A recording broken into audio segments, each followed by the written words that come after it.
Hi, everybody. So today we are going to go through a new inventory form.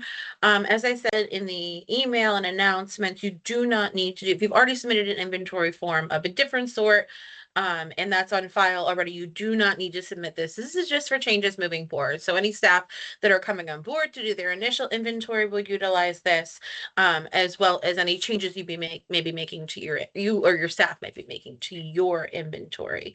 So removals and additions to anybody's inventory. So again, don't stress. If you've already submitted it, we've got it. And if you want a current list of what is on you or your staff's inventory, just reach out to the executive assistant on the operations manager, Nicole Boniello, and she can get you that information. All right, so this form you can find, it will be on Paylocity as well as our agency SharePoint. And we are going to disable the two former forms that used to take the place of this form, right? Used to serve these functions. What you do, you just enter the data information as I am right now. Of course, use your MHA email.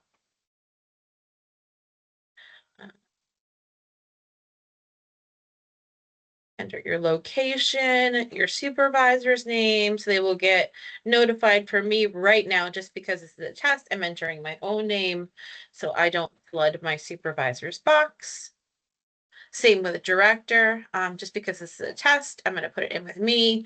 And then what you're going to do here is select what kind of inventory it is. If it's an initial inventory, it's going to give you all three options. The three sections of inventory are personal inventory, which include fobs, keys, credit cards, memberships, those sorts of things. Second is technology. We know that's a big one. We all are out there online doing our work. So it includes any sort of technology product that you may be issued in order to do your work here. And then, of course, we have things that are don't fall into those two categories. And anything down here will go into this general inventory. Those may be desks, chairs, shelves, filing cabinets, desktop speakers, the docking station, anything like that. Perhaps a chair in your office or, things like that. So anything else, and things that we haven't even thought of. Who knows what we'll need to inventory. But on your initial, you'll pick this. You're typically issued a fob and an office key.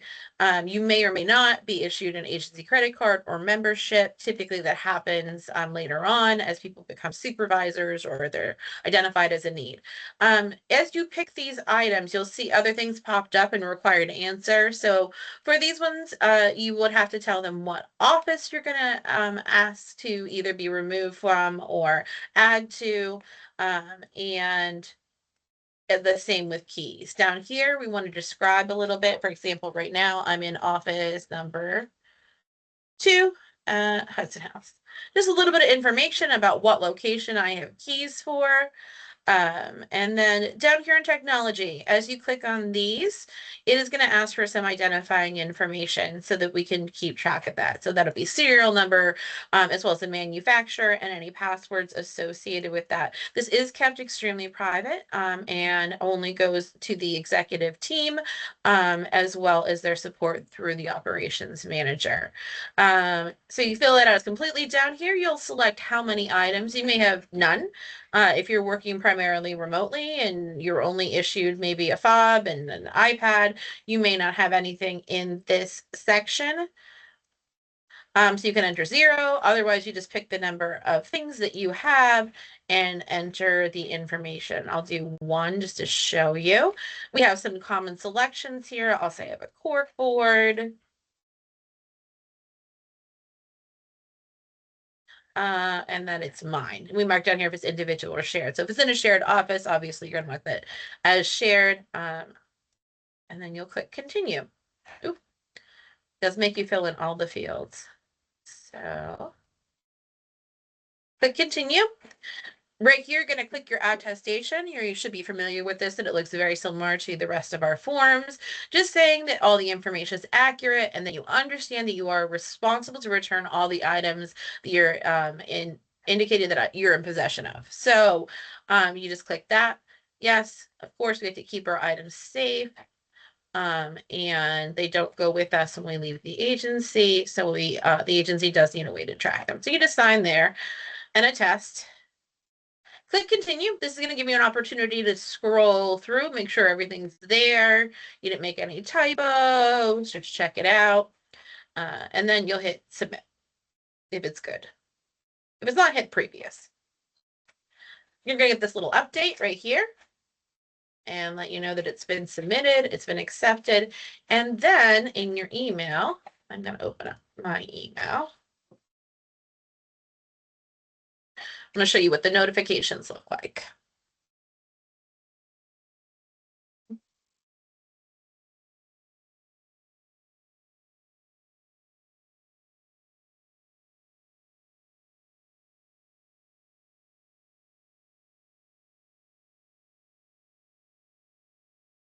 All right, so on the back end, what it will look like for everybody first,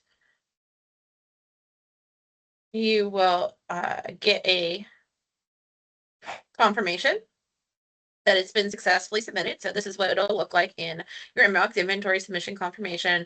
And then you'll see here, it confirms your inventory and it gives you some further instructions, lets you know what you need to do to keep your inventory up to date. Attached, you'll find your actual submission for your record. So you can keep that, save that.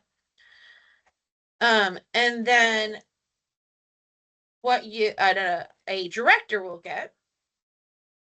Well, actually, let's go to the supervisor. What a supervisor will get is this. It looks very similar. They're just going to let you know that one of your staff has submitted an inventory. What you should do at that point is take a look at it, and if you're like, none of this looks familiar, and this seems like an incorrect entry, then reach out to the director. Let them know not to approve it and to hold on. If you notice they're missing some items, you can always just submit another form later on once this partial one is approved.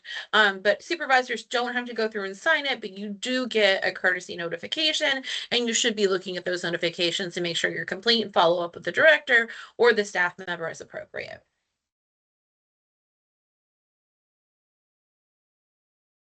Okay, so as a director, what you would get is inventory approval needed. It's going to put all that information right here in front of you, so you can just scroll down. Click view entry as you do for so many. If you're prompted to sign in, go ahead and do that. And then you'll be able to go through here. So you can approve something if this looks good, but you know they're missing, say, a monitor stand. You can put something like, please submit a addition in digital inventory form for your monitor stand, or whatever is going on there. Or if it's just good, you can just say all good and approve it. Great. It's approved. Fantastic. And that's what that should look like on the back end. And then over here, staff will get a notification that it has been fully processed. That may take a minute here. Bing, bang, boom. It's been approved. And the operations manager, no further actions needed at this time. Copy is attached. If it's denied for some reason, you get a very similar message where this says denied. And then it would have the reasons for that in the attachment. If you have any issues or questions, or if you run into some kind of a glitch with this new form or system, please reach out to me. Remember, we have built all of this for our staff. We've customized it, trying to make it as easy and intuitive as possible. So if you have ideas around how to improve that intuitiveness or ease, please let us know, because our goal is to make everything as accessible as possible. Thank you so much.